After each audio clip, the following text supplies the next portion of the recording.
Hello friends. आज का सवाल है, एक वस्तु की कीमत 75 रुपीज़ है। कीमत को पहले 20% बढ़ाया गया है और बाद में 20% घटाया। तो वस्तु का वर्तमान मूल्य क्या है? ठीक है, मीन्स आपको एक वस्तु की कीमत दे रखी है, उसमें पहले 20% का चेंज किया गया, बढ़ाया गया, बाद में 20% घटाया गया।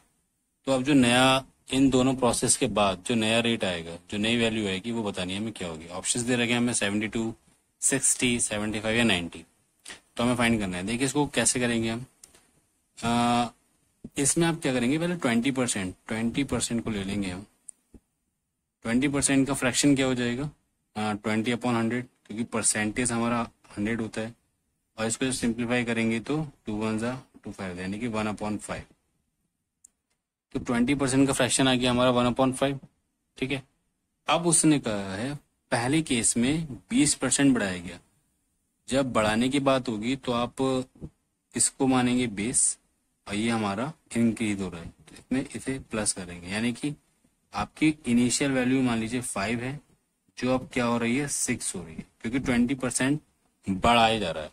ठीक है, तो पहला पहला वाला प्राइस 5, ये वैल्यू नहीं है, ये एक यूनिट है जिसके रेस्पेक्ट में हम वैल्यू निकालेंगे, तो ये यूनिट मान लेंगे 5। और क्योंकि 20% बढ़ रहा है तो 20 का ही हमने फ्रैक्शन फॉर्म निकाली, तो 5 में प्लस कर दिया हमने। इसको करने का ट्रिक यही है, 5 में 1 प्लस कर देंगे, 6 हो जाएगी। और दूसरे केस में 20% घटाया गया है, तो अब क्या हो रहा है कि 5 से माइनस कर रहे हैं, माइनस होगा तो 5 में से 1 जाएगा तो क्या रह जाएगा, 4 रह जाएगा। ठीक है, अब आप इन दोनों की मल्टीप्लाई कर देंगे, तो यहाँ हो जाएगा 25, यहाँ हो जाएगा 24। ये यूनिट है, यूनिट्स, ये वैल्यूज नहीं है, ये यूनिट्स हैं। ठीक है, ये यूनिट्स है हमारी। अब क्योंकि ये मैंने बताया आपको इनिशियल है, और ये अब नई न्यू प्राइस है जो हमें निकालना है। इनिशियल प्राइस हमारा 25 आ गया, 25 यूनिट, जबकि हमें दे रखा है इनिशियल प्राइस क्या है 75 रुपीज। तो 25 से 75 कैसे बनेगा, मल्टीप्लाई 3 कर देंगे। अगर 25 3 से 75 होता है, हमने अगर 3 की मल्टीप्लाई यहाँ की तो 3 के हम यहाँ करेंगे, तो 24 3 सा कितना हो जाएगा हमारा 72, 4 3 सा 12, 3 2 6 7 7 72। तो जो अब वर्तमान मूल्य है, जो 75 रुपीज वाले आर्टिकल का अब जो वर्तमान मूल्य है वो कितना हो जाएगा 72। तो आप इसे इस ट्रिक से कर सकते हैं। वैल्यूज चेंज हो जाएंगी, भले से यहाँ परसेंटेज चेंज हो जाएगा या वैल्यू चेंज हो जाएगी, पर जो पैटर्न रहेगा सम का वो ऐसे ही होता है। क्वेश्चन इसी तरीके से कॉम्पिटिशन में पूछा जाता है हमसे। हमें करना क्या होता है, जो परसेंट दे रखा है पहला वाला परसेंट उठाया, यहाँ क्योंकि दोनों परसेंट सेम थे तो इसलिए हमने 20% का ही फ्रैक्शन लिया सिर्फ, और उसमें फिर चेंजेस करने शुरू कर दिए। हो सकता है सेकंड केस में परसेंटेज दूसरा हो तो हम उसको दूसरा परसेंट, सपोज यहाँ 10% होगा तो हम यहाँ 1/10 लेके यहाँ 10 नहीं करेंगे, और यहाँ फिर माइनस करना होगा अगर तो 9 ले लेंगे, फिर मल्टीप्लाई, और होगा इसी तरीके से। और अब यहाँ इजीली दिख रहा था 25 से 75 बन रहा है 3 टाइम्स। अगर नहीं बन रहा होगा तो हम उसको इस तरीके से भी कर देंगे, क्योंकि हमें उसमें एक तरह से ही हो गया 25 यूनिट की वैल्यू 75 है, तो 1 यूनिट क्या हो जाएगा हमारा 75/25, मीन्स 3 जा 25 3 जा 75, तो 3 वैसे ही भी आएगा। और क्योंकि हमें 24 यूनिट की वैल्यू निकालनी है तो 24 की हमने 3 से मल्टीप्लाई कर दी तो 72। आप इस तरीके से भी कर सकते हैं, ये डायरेक्ट हो रहा था इसलिए मैंने इसको ऐसे ही डायरेक्ट कर दिया। ठीक है, तो पैटर्न यही रहेगा, बस आपको करना इस तरीके से, ये शॉर्ट ट्रिक हो जाएगी इसकी। ठीक है फ्रेंड्स, एक और सवाल देखते हैं। क्वेश्चन है, एक विद्यालय में लड़के तथा लड़कियों का अनुपात 4:1 है। ठीक है, लड़के तथा लड़के यानी बॉयज हमारे 4 हैं और गर्ल्स हमारी 1 है। रेशो में यदि 75% लड़के तथा 70% लड़कियों को छात्रवृत्ति मिलती है, तो ऐसे छात्रों का प्रतिशत क्या है जिन्हें छात्रवृत्ति नहीं मिलती। ठीक, मीन्स अगर 4:1 के रेशो में बॉयज एंड गर्ल्स हैं किसी स्कूल में, जिनमें से 75 को तो 75 बॉयज और 70% गर्ल्स को स्कॉलरशिप मिल गई, तो हमें वो बताना है कि वो प्रतिशत क्या है जिन्हें स्कॉलरशिप नहीं मिली। ठीक, इसको कैसे करेंगे, देखिए यहाँ पे जो डेटा दे रखा होता है, जो नंबर्स दे रखे होते हैं, उसको आप अपने हिसाब से यूज कर सकते हैं, स्पेशली रेशो को ध्यान दीजिए।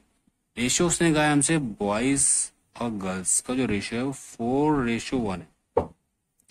क्योंकि प्रतिशत का सवाल है, परसेंटेज में निकाल रहे हैं, तो हम इसमें अपने पास से इसको कुछ भी ले सकते हैं। आप बस इतना कीजिए, दोनों साइड 0 बढ़ा लीजिए, 400 और 100 ऐसा क्यों किया हमने? क्योंकि 75% का मतलब हो गया 75/100 मीन्स आप जो परसेंटेज के साइन यानी 75% को लिखेंगे हम 75/100।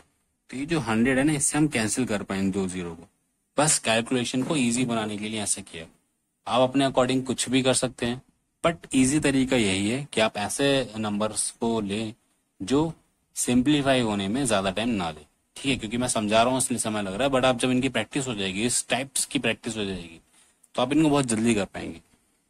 ठीक है, तो 4:1 था, हमने इसको 400:100 कर लिया। अब उसने कहा 75% को और 70% लड़कियों को छात्रवृत्ति मिलती है।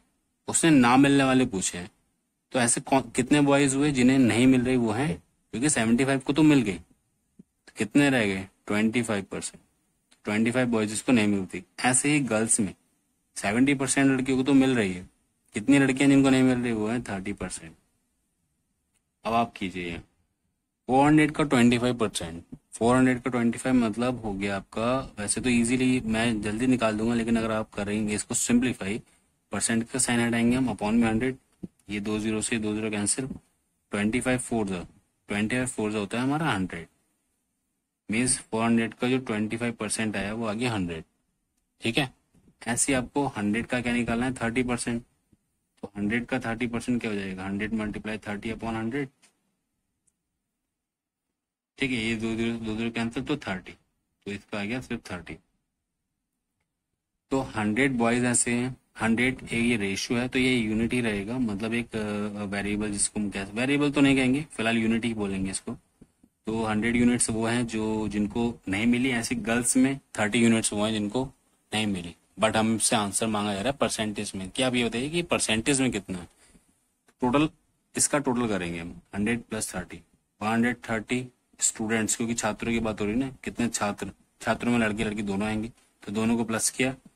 और जब परसेंटेज में निकालते हैं तो हमेशा से रिजल्ट को डिवाइड करते हैं जो इनिशियल में टोटल था, यानी कि 4:1 था, जिसे हमने 400 और 100 किया, तो 400 + 100 मीन्स 500। टोटल से डिवाइड करते हैं हमारे रिजल्ट को आप, और मल्टीप्लाई किससे करेंगे आप? 100% से, क्योंकि आपको परसेंटेज में आंसर देना है। ठीक है, इसको सिंप्लीफाई कर लेंगे तो 2 जीरो से 2 जीरो कैंसिल, और ये रहेगा आपका 130/5, 5 2 10, 3 इधर, 5 6 30, मीन्स हमारा आंसर जो है वो 26, फाइनल आंसर है 26%। तो 26% वो बच्चे हैं, ऐसे स्टूडेंट थे जिनको स्कॉलरशिप नहीं मिली, जो कि हमारा डी वाला है। ठीक है, टाइप है ये सम का, सिर्फ एक टाइप है, वैल्यूज चेंज होंगी, बट करने का तरीका मैंने आपको यहाँ बताया है। ठीक है गाइज, आई होप आपको इन 2 सवालों में कुछ सीखने मिला होगा। Thank you for watching.